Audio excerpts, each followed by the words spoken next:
Omu, c'est un projet à la fois musical et visuel. Pour moi, plus c'est un univers que j'ai créé, qui me permet de pouvoir m'exprimer librement, d'avoir un espace safe en dehors d'un monde qui n'est pas tout le temps très safe pour pouvoir justement s'exprimer ou être qui on est. Les Omus, c'est des créatures dans Nausicaa de la vallée du vent. Et leur psychologie, c'est que c'est des êtres extrêmement pacifiques, mais qui ont une colère énorme en eux et qui peuvent détruire des villes entières par la rage et la colère. Et du coup, je trouvais que ça me caractérisait bien. Être une femme queer, enfin une femme entre guillemets parce que je suis non-binaire, mais queer, autiste, marginalisée dans ce monde, ça, c'est sûr que tu vas ressentir de la colère et de la rage. Maintenant, j'ai compris que c'était pas une colère liée à moi, mais liée à des injustices et des choses qui doivent absolument changer. Et du coup, la colère, maintenant, j'utilise pour changer les choses. Là, le limite avec l'arrière. Et puis, j'ai aussi fait la rondelle avec La nuit au matin, Jeunes oubliés sages. Et Garçon sirène, c'était là. Chaque artwork, c'est une chanson de l'EP. Donc t'as La nuit au matin, Jeunes oubliés, Sage, Garçon sirène, et puis Stella.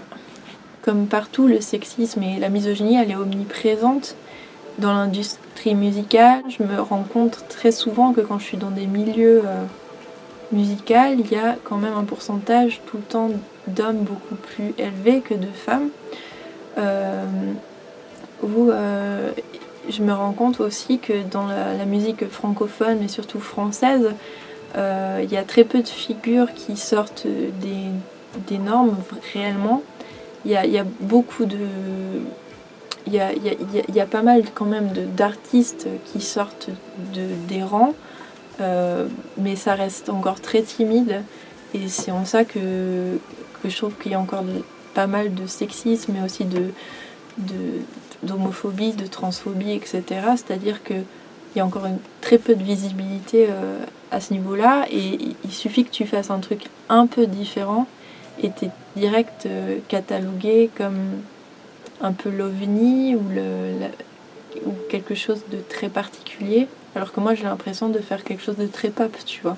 Omu va plus se sentir illégitime d'être dans des espaces, je sais pas, musical ou dans un studio ou dans un espace qui est vu comme masculin. Et ce projet il me permet vraiment de dépasser ça et de me sentir tout à fait légitime, même si je suis une femme. J'ai assez de confiance en moi pour imposer un projet et estimer que ce projet il puisse changer des choses tout en étant dans un système qui est absolument misogyne, et ça me donne un certain pouvoir de me dire que en fait je suis dedans et que les gens ils peuvent rien contre ça en fait.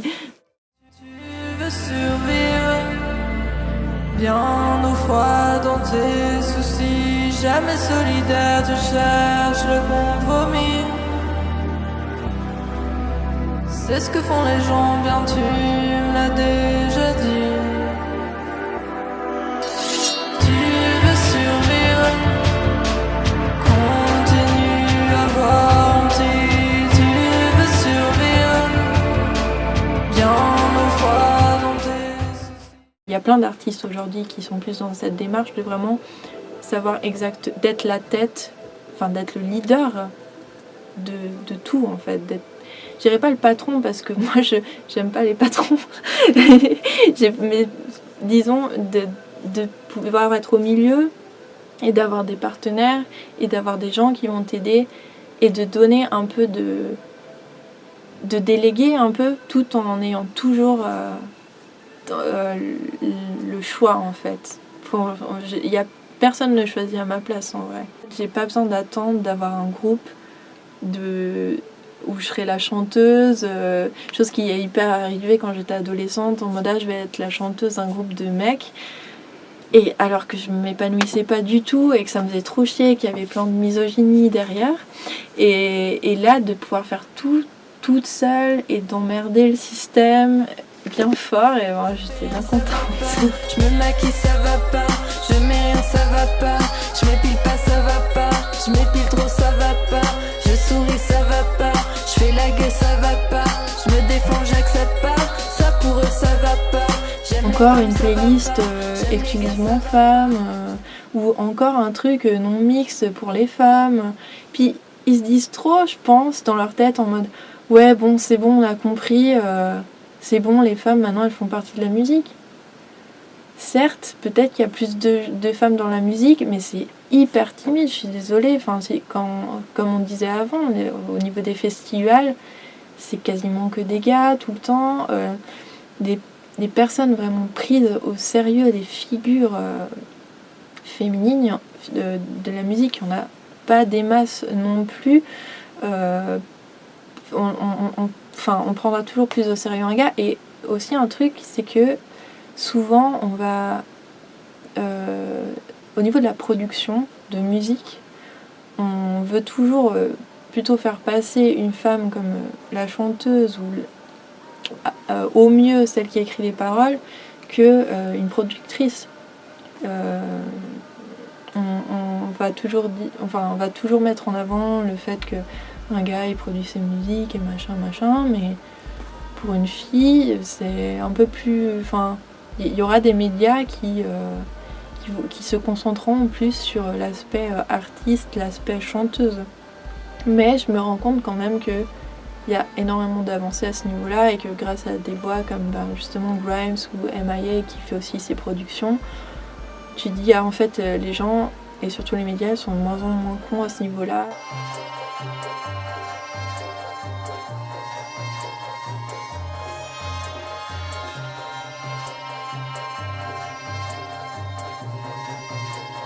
On te dit toujours que si tu veux être une femme qui réussit, il faut pas laisser la place aux autres femmes. Mais ça c'est un gros problème aussi. C'est comme s'il n'y avait pas assez de place pour 2 femmes qui réussissent, ou même 1000 femmes qui réussissent, alors qu'il y a je sais pas combien d'hommes qui sont toujours en train de serrer la main en mode ouh c'est super ton projet, et oh tiens aussi, tu vois. Et nous on est toujours à se tirer dans les pattes, mais justement parce qu'on est conditionné à se dire oh mon dieu, si cette meuf réussit, moi je suis quoi? Ben moi aussi je peux réussir, et puis on peut réussir ensemble, puis on peut faire des projets ensemble, mais on est beaucoup moins poussé à être solidaire à ce niveau-là, et même à faire des projets entre nous. Pour moi c'est hyper primordial, et ça se retrouve dans mes chansons.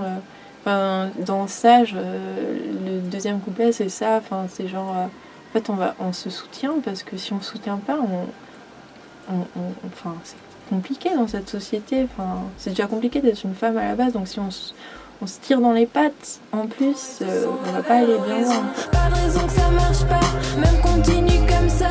Tu te maquilles, ça te va bien. C'est ton corps, c'est tes choix. Tes projets, ça marche bien. Tu t'amuses, tout va bien. Tu donnes tout, tu lâches rien. T'es triste, qui ton copain. Pas de raison, on s'en tape. On danse et tout va bien. On est belle, on s'aime bien. On tombe, on se donne la main. On soutient, ça c'est bien. Quand je suis mal, tu es là. Et puis vice versa. Toujours là pour toi. J'ai vu la vraie dans son message. J'ai pas énormément de gens qui me suivent. En vrai, je suis toujours remise en question. Et les personnes qui me remettent en question, c'est quasiment que des gars. Et c'est par exemple répondre à mes stories ou à mes posts sur Instagram en mode soi-disant bienveillance. Et en fait, c'est juste pour m'expliquer des choses que je sais déjà, ou pour me donner des conseils que je n'ai pas demandé, ou pour me dire qu'ils auraient fait autrement. C'est cool que petit à petit on essaie de sortir de ça aussi. J'ai déjà entendu des remarques en mode ouais sa musique est vraiment bien, mais elle devrait prendre plus soin d'elle, tu vois. C'est plus des personnes qui ne sont pas dans l'industrie de la musique qui vont me faire ce genre de remarques en mode ils se font un fantasme de ce que c'est de faire de la musique, et du coup ils se permettent de m'objectifier ou de m'infantiliser. De toute façon c'est dur d'être féministe parce que c'est dur d'être une femme dans ce monde, c'est dur d'être quelqu'un de marginalisé dans ce monde, tu vois. Et par rapport à la musique, l'industrie de la musique, j'ai hyper fait la paix avec plein de trucs dans le sens où c'est pas à moi de soutenir le monde sur mes épaules. Moi, je fais ma part. Avec ma musique, j'essaye de faire passer des messages. Et je vais toujours être hyper honnête, c'est-à-dire que si quelqu'un dit un truc de merde, je vais le reprendre. Si quelqu'un se permet d'être infantilisant ou sexiste envers moi ou envers une autre femme ou envers une minorité, je vais le reprendre. Après, c'est pas à moi en tant que femme et personne queer, mi-suite, de prendre la merde que font les autres sur mon dos. C'est-à-dire que je vais jouer dans n'importe quel endroit. Par exemple, on m'en a déjà voulu de jouer dans un bar parce que apparemment le gérant était sexiste. Au bout d'un moment, c'est pas aux personnes queer ni aux femmes de gérer ça sur leur dos. Le problème, c'est la personne sexiste, c'est pas les femmes autour. Enfin voilà, ça je pense c'est un gros problème en ce moment.